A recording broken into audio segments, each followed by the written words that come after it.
Osman Bey, merhaba Leyla Hanım. Nasılsınız? Hoş geldiniz. Sağ olun. Siz nasılsınız? Teşekkür ederim. Nasıl gidiyor süreciniz sigara ile ilgili? Yani zorlanıyoruz ama niyetimiz var bırakmaya. Bu kadar basit. Şu an herhalde tabii. 2 ayı geçtik, 3 aya yaklaşıyoruz. Tabii. Evet. Niyetimiz var tabii. Evet. Hiç içmedik. İçmedik.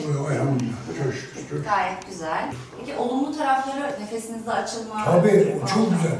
Şimdi uyku saatim değişti, nefesim değişti, yürümem değişti. Bu arada ben yani rahatsızım, bir de beynimden rahatsızım. Bir de bu sigara bırakma olayım çok iyi geldi üstüne.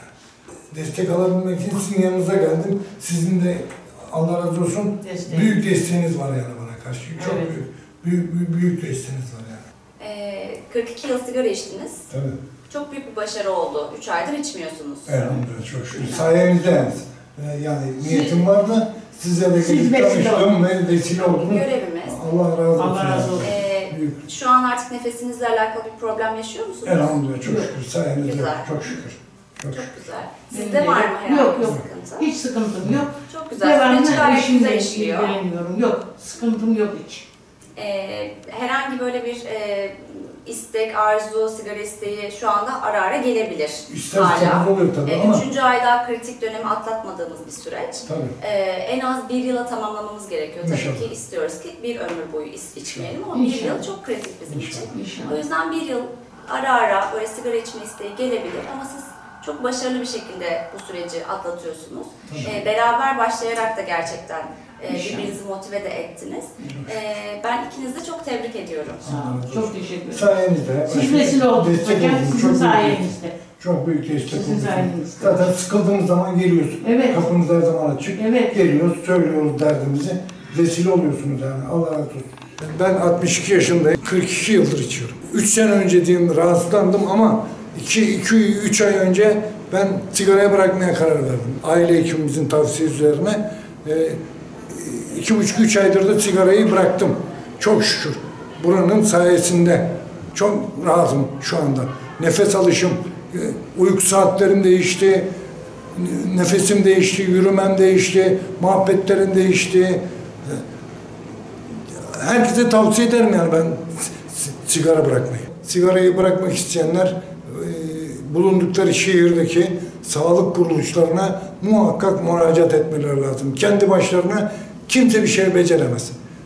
Destek almadan hiç kimse bir şeyden vazgeçemez. Çünkü bu çok kötü bir alışkanlık.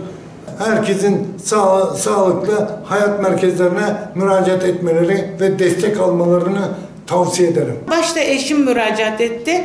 Baktım eşime iyi geldi. Bana da iyi gelir dedim. Bana da iyi geldi. Her yönde. Evimizin havası değişti, kokusu değişti. Evimizde oturuyorduk karşılıklı. Kapının zili çaldı. Bir baktım kargo, çiçekçi dedi. Oğlum çiçek göndermiş. Ben de onu aldım eve yukarıya çıkardım, masanın üstüne koydum. O kadar güzel kokudu ki halen bile şu anda kapıdan girişte bile mis gibi hava, çiçek kokusu. Önceden bu çiçek gene geliyordu ama öncedeki o kokuyu alamıyorduk sigara içtiğimiz için. Evin içi sigara kokuyordu. Ama şu anda sigara kokmuyor, çiçek kokuyor. Sigara bırakmak için destek almak çok önemli. Çünkü sigara bağımlılık yapan bir madde ve bağımlılık da bir hastalık.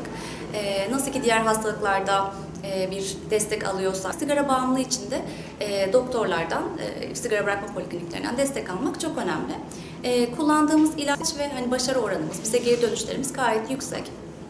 Kişi kararlı olduğu sürece hem bilişsel davranışçı terapiyle hem de işte sosyal destekle ve ilaç tedavisiyle kombine ederek kişiye yardımcı oluyoruz ve gerçekten kişinin kararlı olması, poliklinik randevularına gelmesi bu konuda yeterli.